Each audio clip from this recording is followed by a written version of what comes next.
Warner Brothers just officially confirmed the title of the first ever Game of Thrones feature film, Game of Thrones: Aegon's Conquest. The title was announced as part of Warner Brothers' CinemaCon presentation in Las Vegas, and it appeared as part of the studio's 2027 and beyond slate, meaning this thing is still in early development, but it's official and it's happening. The screenplay is being written by Beau Willimond, the same man who was showrunner on Netflix's House of Cards and a writer on Disney Plus's acclaimed Star Wars series Andor. That's a serious pedigree. This isn't some cash grab spin-off. Someone at Warner Bros. Sat down and said, "We want a writer for this, not just a content producer."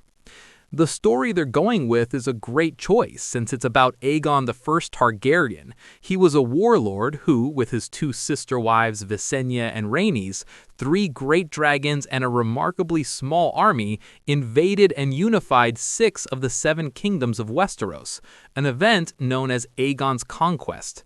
Aegon was tall, broad-shouldered, with purple eyes and silver gold hair. He was powerful and deeply charismatic. So I wonder who's going to play Aegon. There is no officially confirmed actor yet, though Henry Cavill is a widely discussed fan cast for the role, or it could just be a completely new face. Let's talk about Aegon a little more. What makes Aegon genuinely fascinating as a character, he was considered among the greatest warriors of his time, yet he took no pleasure in battle. He wasn't a glory-hungry conqueror. This is a complicated man doing something that costs him, so it'd be very interesting to see him on the big screen. I'll make a separate video talking about everything we know of Aegon's Conquest.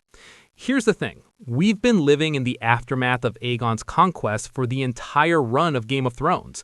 Every throne room, every battle for the Iron Throne, every Targaryen name drop, it all flows from this one man, this one campaign. Aegon's coronation date became the foundation of the Westerosi calendar itself. Maesters track all of history as before Conquest and after Conquest. House of the Dragon gave us the fall of the Targaryens from within. Aegon's Conquest gives us the rise, the raw, brutal, spectacular moment when one family with 3 dragons looked at a continent of 7 quarreling kingdoms and decided to make it one. And thanks to Fire and Blood, George R.R. Martin's sourcebook, there's a rich, layered, genuinely complex story here, full of political intrigue, heartbreak, and yes, some of the most spectacular dragon action ever put to page. The Game of Thrones world keeps expanding this summer too. Season 3 of House of the Dragon is coming, and HBO has already ordered a 2nd season of A Knight of the Seven Kingdoms. The universe is alive, and it's growing toward the biggest story it has ever told. Aegon's Conquest isn't just a prequel, it's the origin, the moment before everything. And now, finally, it's coming to the big screen. Drop a comment. Which part of the Conquest do you most want to see? The most. Harrenhal, the Field of Fire, or Torrhen Stark kneeling in the mud? Let me know. Subscribe for more, and I'll see you in the next one.